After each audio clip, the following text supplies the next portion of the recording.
adventures, no doubt. We'll look forward to reading about them in the next edition. Welcome. As I said, we were going to jump into Baldur's Gate 3. And I welcome you all to have a look at where I am in Baldur's Gate 3. I said I was going to jump in here. This game has been really, really good to me. It's one of those games that for a long time it's going to annoy a lot of people. I hated... I hated D&D for so long. And for me, it's just kind of like, I like looters. I love games like XCOM 2, which basically gives me weapons and stuff like that. And this is basically along the same lines, but with a completely different game. For me, on this one, I've had to learn a completely different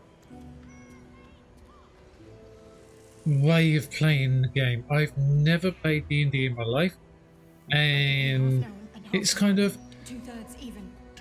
so hard for me to get my head around in the beginning when I played Act 1, because as you can see, we are in Act 3,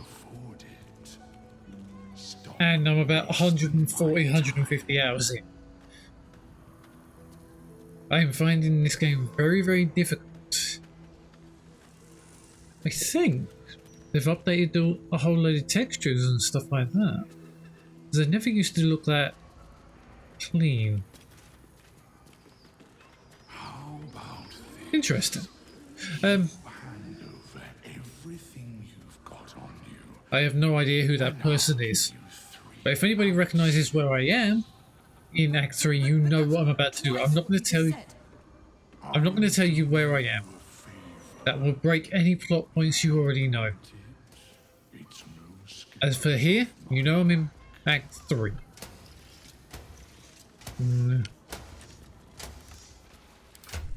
So,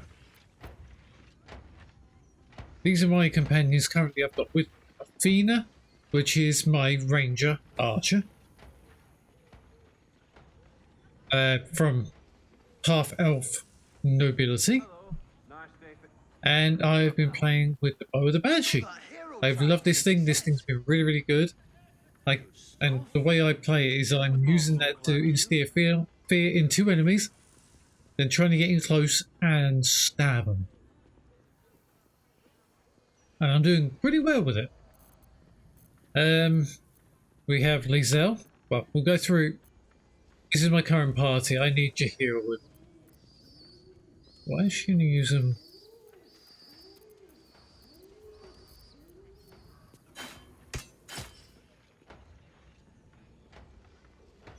That's weird.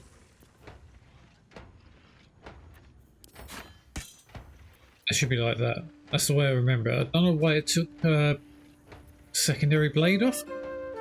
I've got her blade called the Bell. So yeah, as I was saying, Lizelle, Gale, and Jahira for this next fight. I'm hoping it's just going to be a melee fight, and that's all I'm going to need. As you can see, I still have the Moon Lantern, which means there were certain events I couldn't do when I reached Baldur's Gate. I know these events, I had to look them up. I've looked up guides throughout the entire game to understand where I'm going, what I'm doing, and how to actually play the game. I have watched videos on this as well, so it's been a hard run for me. Learning that everything is, how can I put it, on the turn of a dice is the worst part of it. Now, you may disagree with me with what I've got on these people and what they're wearing, but I found them to be quite good with it. So, for me, we'll do this one at a time. And for this purpose, we will take my helmet off. This is Faeona, my first character. I have a second character, which I'm starting to play through again. Even though I'm not at at that point where I should be doing it, but I am. 12 strength. I'm a beast master basically, which I absolutely adore. Level 11 currently. 12 strength, 17 dexterity, 13 constitution. These things I'm trying to get my head around still. I know charisma affects outcomes for talking to people, so I'm still learning that kind of stuff. So 9 intelligence. I actually get a -1 because I took a debuff on that. It was specific for my character. I wanted it. 14 wisdom, 10 charisma. So I got +9 to saving throws, +1 to strength check. So I got 1 from strength, cloak of protection, which is that one. So I picked that up specifically for my character. If I turn around, I dyed all my armor here. And cerebral citadel gloves, which are these. If I put the wrong things on, then please tell me.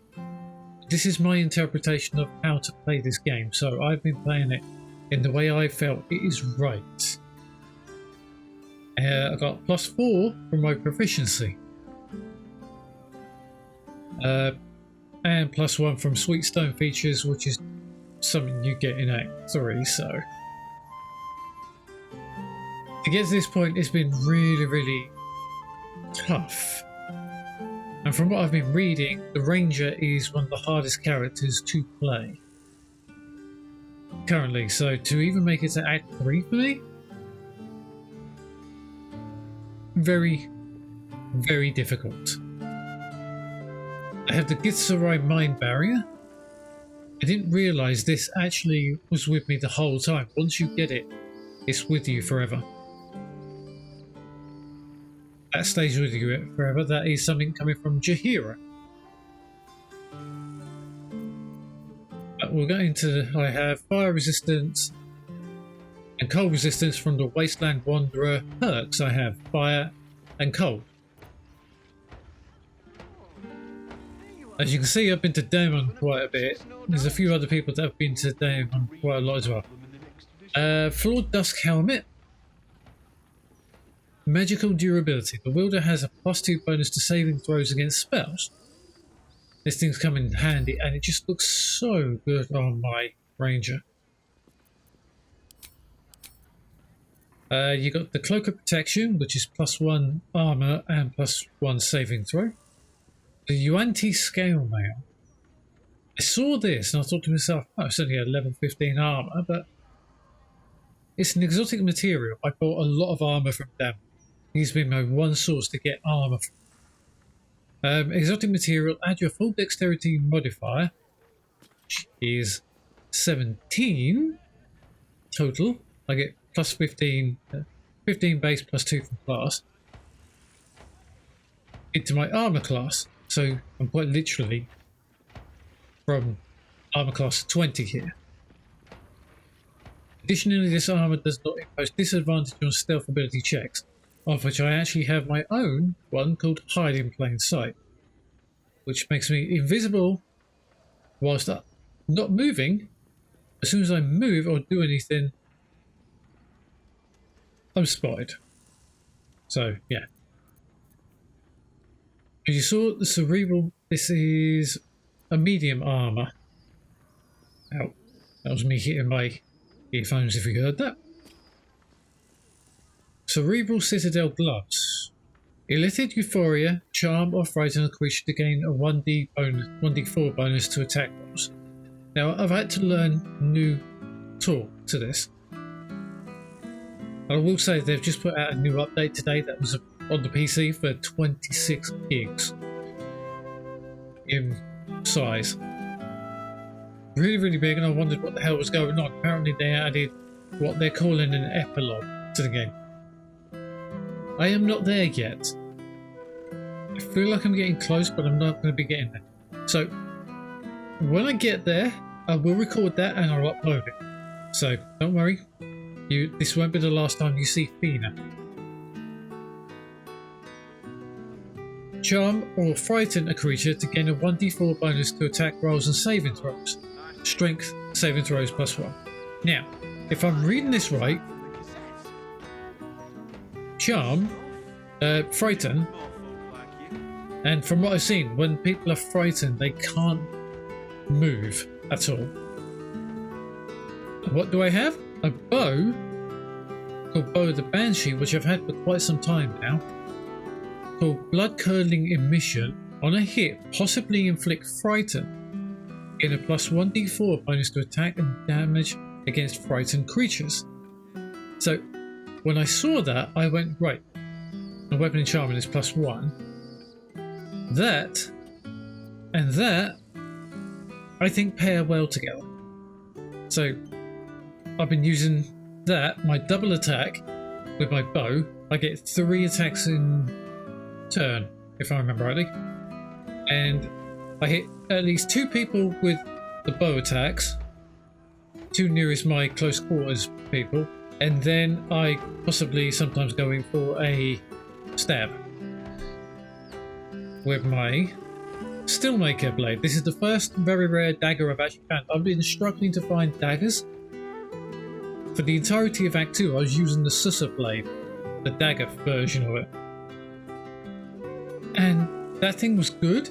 It was good for silencing enemies. But it took me a little while to get used to it. And second off, we had the Gleam Dance dagger. We hadn't even finished off the armour. Disintegrating Nightwalkers. Nightwalker can't be unwebbed, entangled or ensnared and can't slip on grease or ice. And it gives me Misty Step as well, which I use all the time, which is down here. I have the Moon Lantern. There was a thing you can do with the Moon Lantern, but I cannot do it anymore. I go examine and it just shows me that. I think I was supposed to do something. There's a class action which I think is no longer a thing I can do now. It might be. I think you had to do it in Act 2 though. Now if we go to the off-duty clothing in the camp, Lionheart green pink outfit, Tanner's Delight, and down back to the armour. We have the Surgeon's Subjugation Amulet. Once per long rest, little dwarf trying to keep up with that late tall guy. Once per paralysing critical. Once per long rest, when scoring a critical hit on a humanoid, the wearer can paralyse the target for 2 turns. Now that has procced a number of times. Not that many, but enough. Mage's Friend, Arcana +1 and Religion +1, and Ring of Mental Inhibition.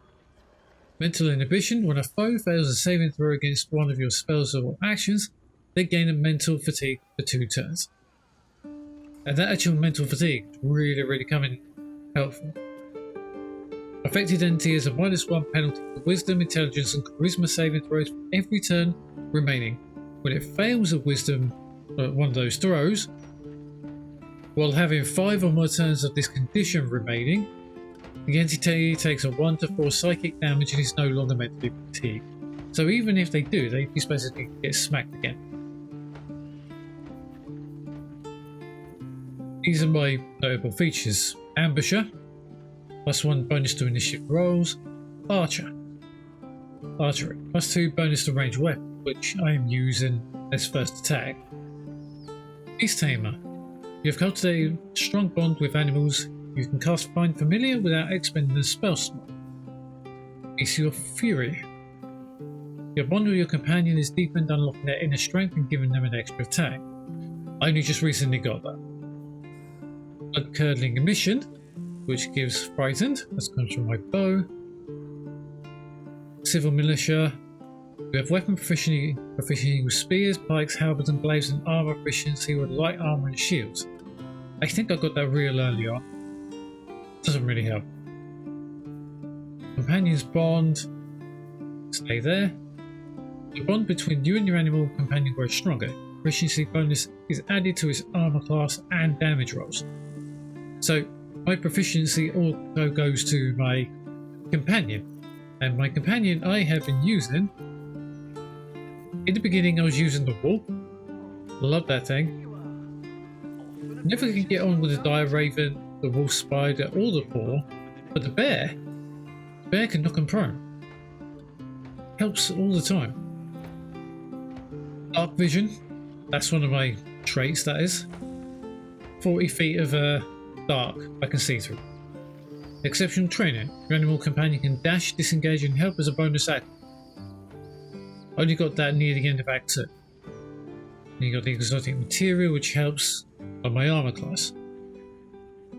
This is where the extra attacks come in handy now. I can make an additional free attack after making an unarmed or weapon attack if you gain an extra attack feature from more than one class. That don't add together though. So, my ancestry is Fae. You have advantage on saving throws against being charmed, and magic can't put me to sleep. So even if they try and do put me to sleep, I can get knocked out. Well, I can't get knocked out.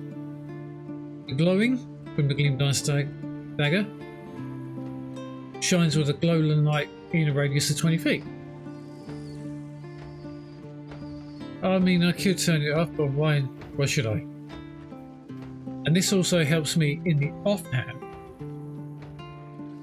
If it's wielded in the offhand, the wielder gains a +1 bonus to armor class. So that'll be AC of 19. This gives me an AC of 20 now, because that blade gives me extra armor, which is good. So you got the Lithied Euphoria from my gloves, Keeper of the Veil. I specialise in hunting creatures from other planes of existence. You gain proficiency in Arcana. Now I keep forgetting this. And I can cast that. One thing I've noticed though, I get knocked out of these concentrations very quickly if I'm not careful. Land Stride, difficult terrain. So I've not only got that, I got these later on though. Can't remember where I got them from. I also had that before I got the boots. Mage Breaker, so I've battled spellcasters and I gain proficiency in Arcana and can cast True Strike. As in that. Magical Durability, which is my helmet, Mental Inhibition, Light Walker, Opportunity Attack. It looks like everything's got Opportunity Attack, so that's a standard. Thank you. Stuff. Could do with more folk like you. Yeah. Paralyzing Critical, Ranger Knight. You are sworn to serve a crown or nation and seek to bring its foes to ruin. In skill proficiency, in history and armor proficiency with heavy armor. Now I'm one of the only other characters that wear heavy armor. Gale is the only other one. I think, yeah, Gale is. Sentinel, opportunity advantage. So I have advantage on opportunity attack. Sentinel snare. When I hit a creature with an opportunity attack, it can no longer move for the rest of the turn. Sentinel. I've used Sentinel many times to hit them with a dagger attack. On tough, I have plus increases by my hit points, increased by 2 for every level of gain. So I'm level 11, so I add 2 hit points onto that, so I'm 103. And I don't suffer from wasteland, wandering, cold, and fire, so I'm quite resistant to it. Athletics +1, acrobatics +3, sleight of hand +3, stealth +7, which is weird because I'm a ranger. I suppose I can be stealthy if I want to. I leave that all to Astarion, though. See, my intelligence, I've tried to build my intelligence up as best I can. My intelligence is -1. Yeah. Arcana +4, history +3, investigation +3, nature +3. Religion, that can be iffy. Animal handling +2, influence animals and pet all the dogs, of which I try to. There's not many dogs in Baldur's Gate though. And a lot of cats. Medicine +2, perception +6, survival +2. Perception, my charisma is so low, but I got a +4 in persuasion, so. I'm a noble, my background. You were raised in a family among the social elite, accustomed to power and privilege. Accumulating renown, power and loyalty will raise your status, of which I keep doing. In Act 1, there was a point where my nobility came into very fluent points. There was a goblin that thought he was trying to be funny with me with a piece of mud. I slung that mud in his face. That kicked off the battle just after that. That was fun.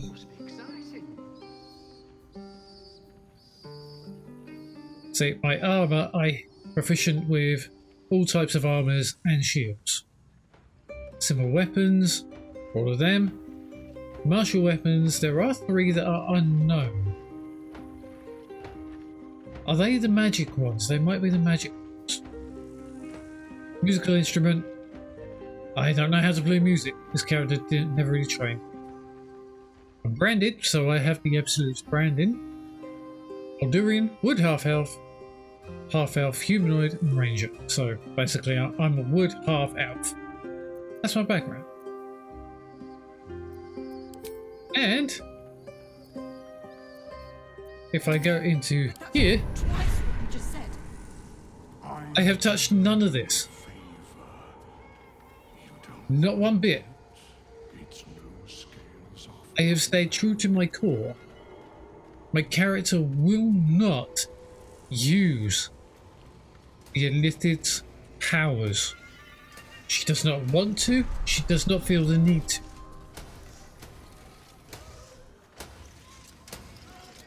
Oh, these things are really stunting by me, so I'm going to kind of try and find a place to stand, maybe.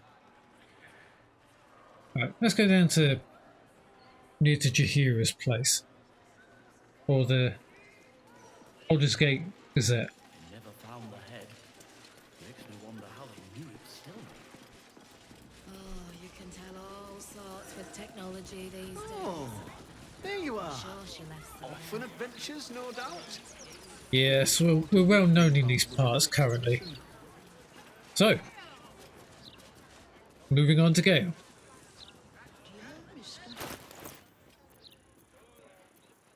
Work my magic. Right. Gale. Evocation Wizard. That's the way I went with him. I thought that was going to be the best bet for him. He is using a shield. I will say that much. That has saved his life on many occasions. And I don't care.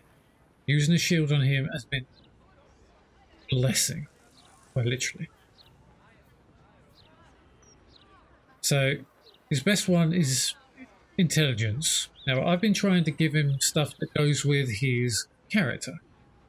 So, Tharshiat Vigor granted 20 temporary hit points by the Tharshiat or Tharkiat. I could be butchering that name. I don't know. This is my first delving into Dungeons and Dragons, really. So, I don't know. So, I'm going to say Tharshiat for now. Codex is innovating magic. At one point, I did become cursed. He's got cold resistance coming from the Icebite Road, which is this thing here, which is pretty good actually. He's only level 10. I just can't seem to find one that's any good. I have defeated a bad guy, but his robes didn't really sit well. I do believe it was the shelter of Athkatla. Because Armour of Agathis has saved my butt cheeks on will a number of times. So we've got the Adamantine Shield. As you can see, I've been down to the Grimpool. When a melee attack misses you, the attacker is set reeling for 2 turns. Reeling creatures have a -1 penalty to attack rolls for every turn remaining. Silver Militia. I think that comes standard with everyone.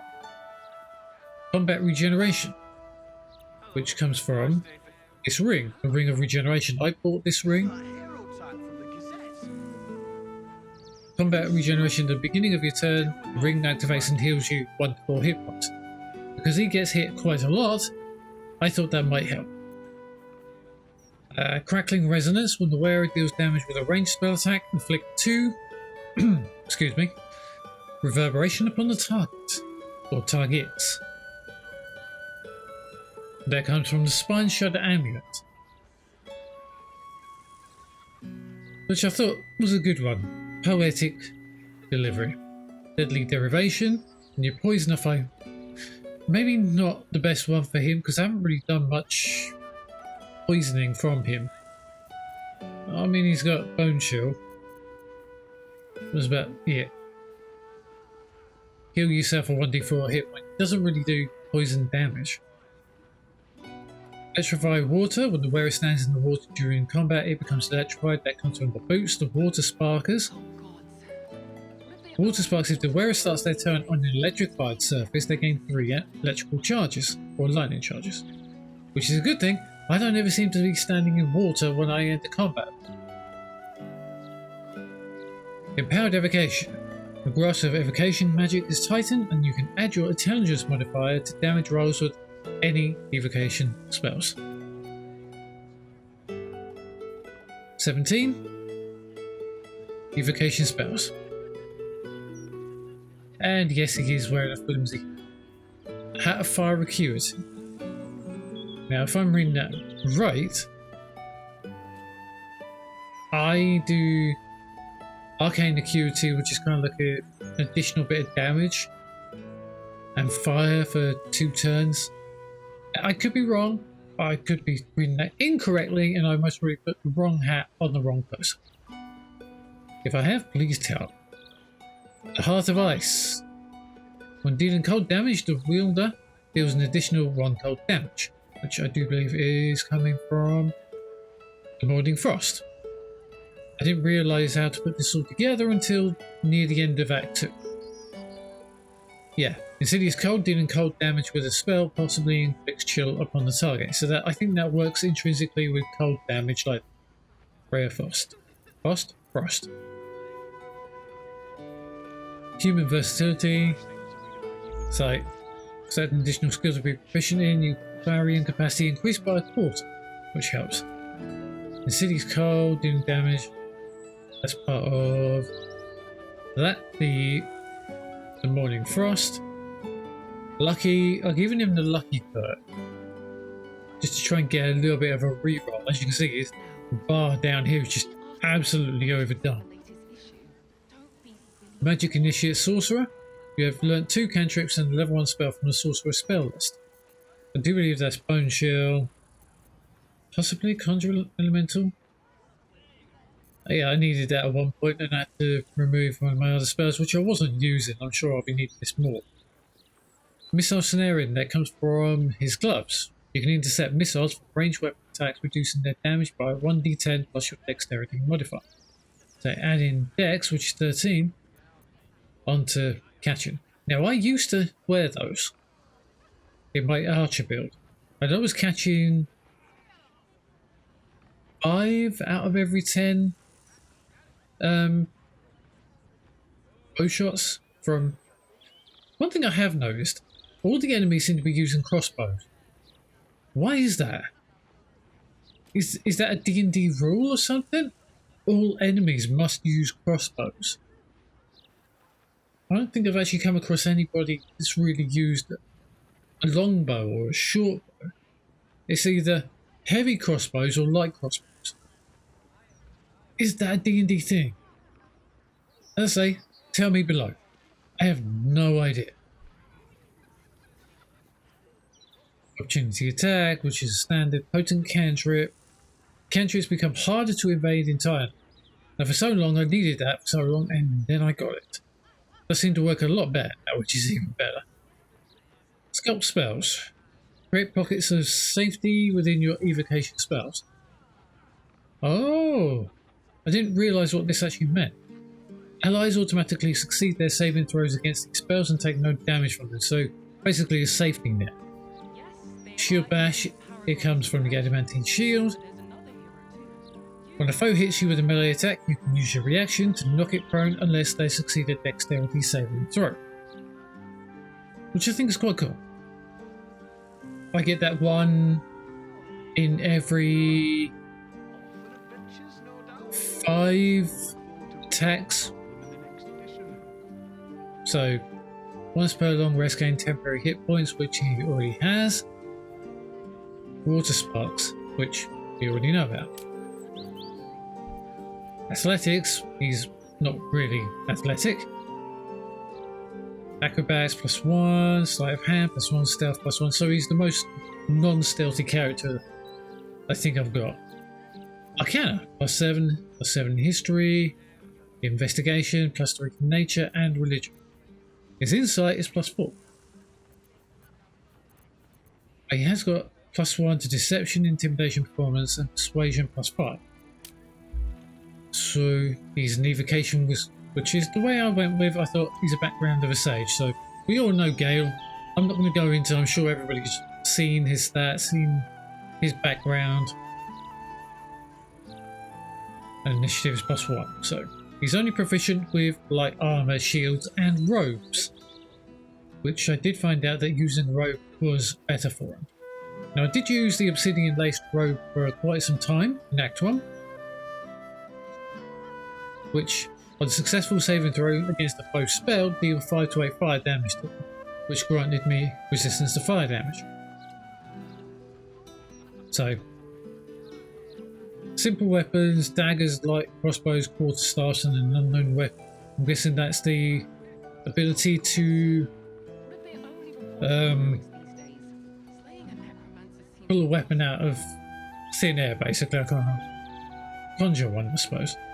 Martial weapons, he's got glaives, halberds, and pikes. And the relationship with me is exceptional. We do have a few other things.